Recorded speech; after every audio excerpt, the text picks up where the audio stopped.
আলাইকুম রহমতুল্লাহি ইয়াবারকাতুহু।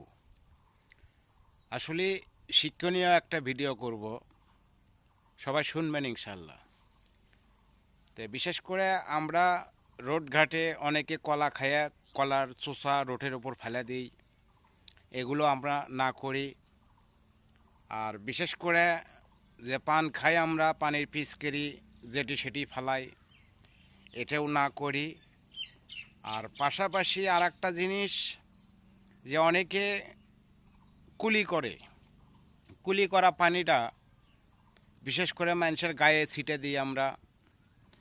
তারপরে বিভিন্ন গাড়ি ঘোড়া গাড়ি যায়, ছিটে যায় কি আর কি। তো মানুষের আউট অফ পানি আর কি মানুষের গায়ে যদি যায়, আসলে একটা বিশ্রী অবস্থা। তো এগুলো থেকে আল্লাহ পাক আমাকে হেফাজত করুক, আল্লাহুম্মা আমিন। তো এগুলো থেকে অবশ্যই ইনশাআল্লাহ আমরা সবাই বিরত থাকব। তা আসলে ভালো থাকেন। আসসালামু আলাইকুম রহমতুল্লাহি ইয়াবারকাতুহু।